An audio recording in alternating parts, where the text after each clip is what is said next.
Eu tenho uma ex. Eu tenho um ex. Eu tenho uma ex. Eu tenho uma ex. Eu tenho um ex que era garçom. O nosso relacionamento começou de uma forma peculiar. Nos conhecemos na comemoração do meu aniversário de 2 anos de casamento. Eu estava em um restaurante com o meu, naquele momento, marido, e nossa vida de casados estava indo muito bem até. E durante o jantar, o garçom responsável pela nossa mesa veio nos comunicar que o turno dele estava acabando e que a partir daquele momento outro passaria a atender a nossa mesa. Então apareceu um moço muito bonito que se apresentou, e foi neste momento que eu conheci o ex dessa história. Ele era o novo garçom que passaria a nos acompanhar naquela noite. Os nossos olhares se cruzaram e eu senti que havia alguma coisa diferente entre nós, como se fosse um encontro de vidas passadas. Eu senti que o conhecia há anos. Ele deu uma corada ao olhar para mim, mas nós não passamos disso. Continuei focada no jantar com meu marido e toda vez que ele aparecia na nossa mesa, o meu coração acelerava. Antes de eu ir embora, eu fui no banheiro e no caminho eu senti que tinha alguém atrás de mim me seguindo. Quando eu estava para entrar no banheiro, já com a mão na porta, o garçom entrou na minha frente e disse que precisava conversar comigo. Eu me assustei um pouco com a abordagem, mas deixei ele falar. E então, ele entrou no banheiro, pediu para que eu entrasse também e trancou a porta. Começou pedindo desculpas por ser tão invasivo, porém, se ele não dissesse o que estava sentindo, iria se arrepender para sempre. Ele falou que nunca havia sentido isso antes e que no instante que me viu teve certeza que eu era a pessoa predestinada a ele. Os meus olhos encheram d'água. Ele continuou dizendo que não queria estragar a minha noite, que percebeu que eu estava acompanhada, mas precisava me contar isso. Eu falei que também sentiu o mesmo e que não podia ficar mais tempo no banheiro porque o meu marido iria estranhar a minha demora. Ele fez que sim com a cabeça e saiu. Quando eu fui embora do restaurante, nossos olhares se cruzaram mais uma vez. Eu passei a semana inteira pensando no que aconteceu, mas não tinha o que fazer. Eu gostava do meu marido e aquele rapaz não passava de um desconhecido. Porém, eu não conseguia tirá-lo da minha mente por nada. Eu sonhava com ele quase todas as noites. Mais ou menos 3 meses depois, o meu marido veio conversar comigo dizendo que me sentia distante e perguntou se alguma coisa estava acontecendo. Eu neguei, disse que estava tudo bem, tudo certo entre nós.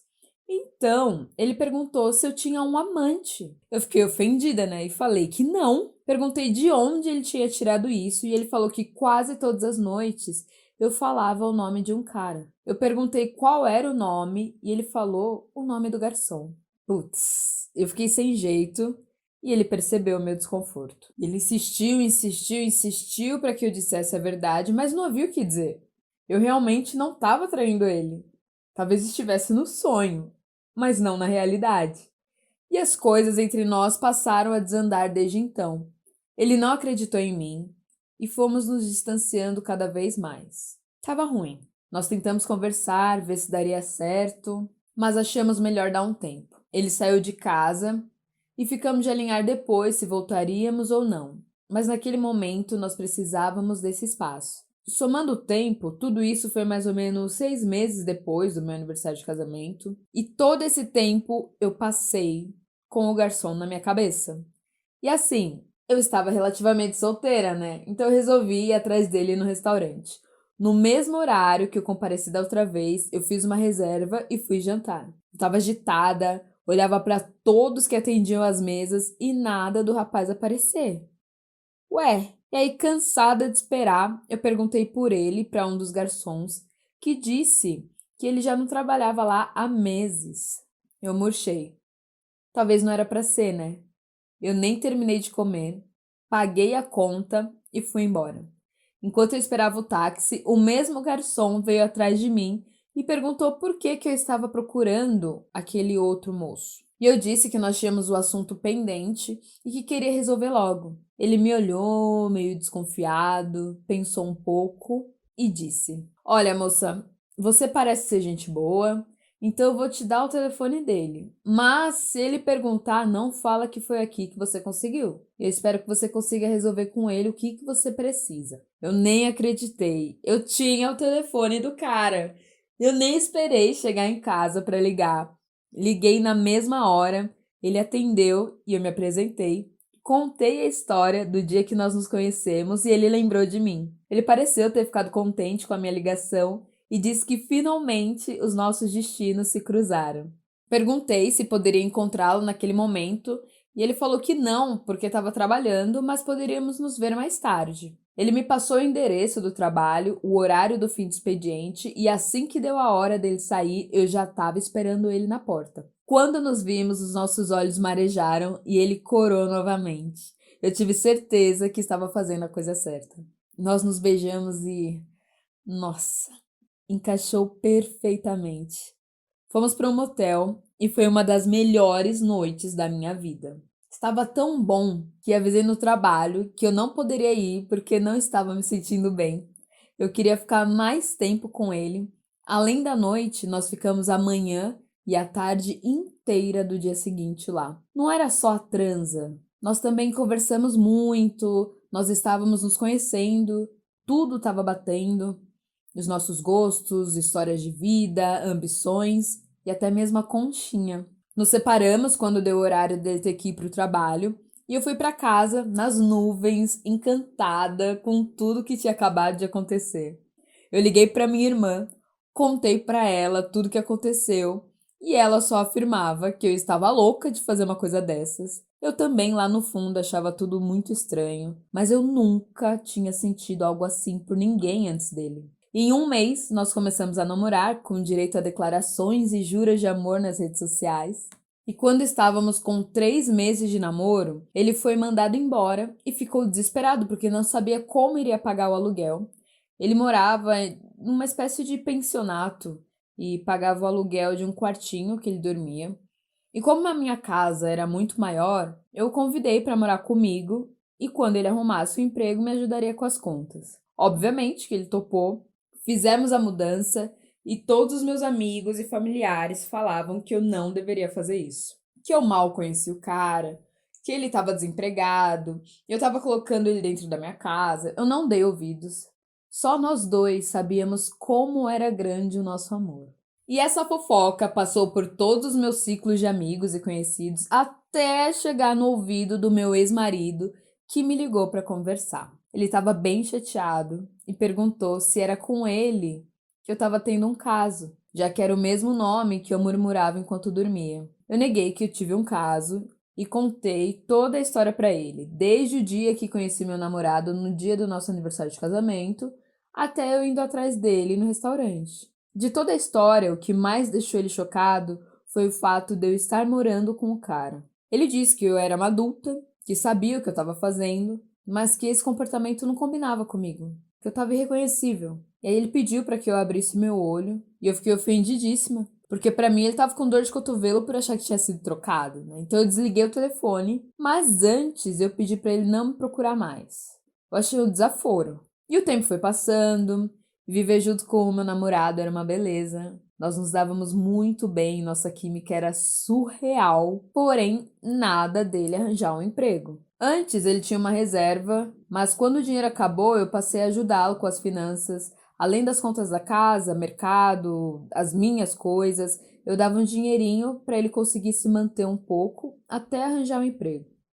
Ele ajudava a mãe que estava doente e morava em um outro estado, então nós mandávamos dinheiro para ela, ele mandava na verdade, e nisso um ano se passou. E ele falava que o mercado estava muito complicado, que a única coisa que ele sabia fazer era trabalhar como garçom. Então ele teve a grande ideia de fazer um curso de bartender. Assim ele teria mais possibilidades, né? Eu achei ótimo.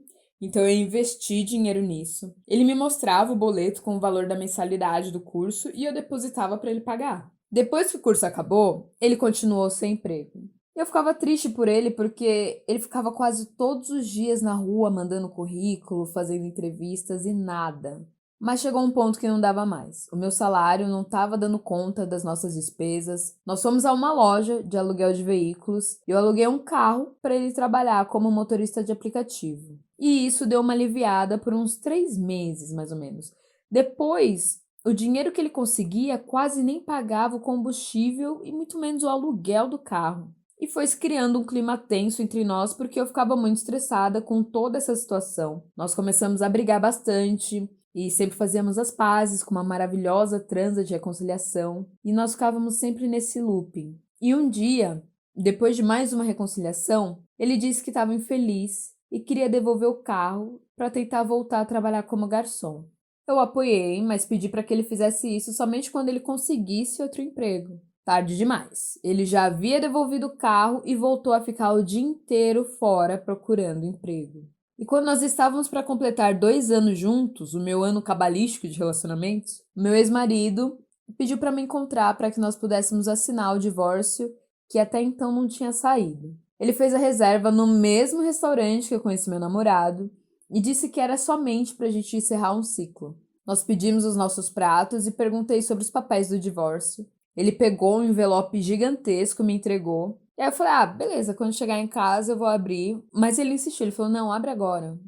É importante você ler isso agora. Bem na má vontade, eu fiz o que ele pediu. E para minha surpresa, não era a papelada do divórcio. Era tipo um dossiê da vida do meu namorado. O que aconteceu? Quando eu estava morando há 6 meses com meu namorado, ele deu entrada em uma documentação para vender a minha casa. E no documento tinha a minha assinatura. O meu ex-marido recebeu a documentação de um advogado e ele estranhou que eu estava vendendo a casa sem conversar com ele antes.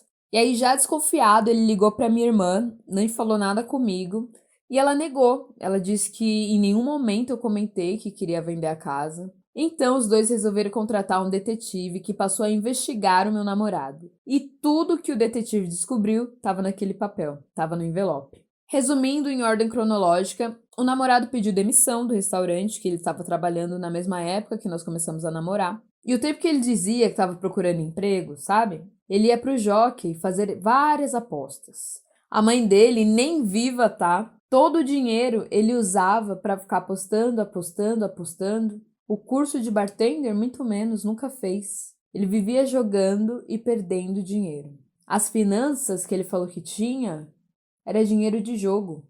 Quando ele passou a trabalhar como motorista de aplicativo, ficou um tempo longe do vício, mas logo voltou a jogar e por isso que o dinheiro não rendia. Por isso que ele não conseguia pagar o combustível, por isso que ele não conseguia pagar o aluguel do carro, muito menos as contas dentro de casa. E o vício era tanto que ele não tinha nem dinheiro para poder jogar. Ele deixou de trabalhar com o aplicativo de carona e passava o dia todo na rua fazendo dívida e jogando. Possivelmente ele queria vender a casa para ter também um dinheiro para jogar ou para pagar alguma dívida. E meu ex-marido disse que ele realmente queria o divórcio, mas só iria assinar a documentação depois que eu me livrasse desse namorado. E que enquanto eu não fizesse isso, nós continuaríamos casados para garantir que eu não perdesse pelo menos a minha casa. E aí, na mesma hora, eu lembrei de quando eu fui pegar o telefone do namorado com o garçom do restaurante, lembra? Que ao me dar o número do telefone, disse que esperava que eu conseguisse resolver as pendências que eu tinha. Provavelmente ele sabia do vício pro jogo. E assim, não dava mais para continuarmos juntos, né? Porém, eu não terminei logo de cara. Eu ainda fiquei mais um tempinho com ele. Nós conversamos sobre os jogos. Ele assumiu o vício. E tudo que eu soube pelo dossiê do detetive. Eu não comentei nada da investigação, fiquei quieta. E eu tinha esperança, né, que ele pudesse mudar, mas nenhuma mudança aconteceu. Por fim, nós terminamos, mas a história não termina aqui. Eu conto pra vocês na parte 2. E você, tem alguma história? Mande para temumaex@gmail.com.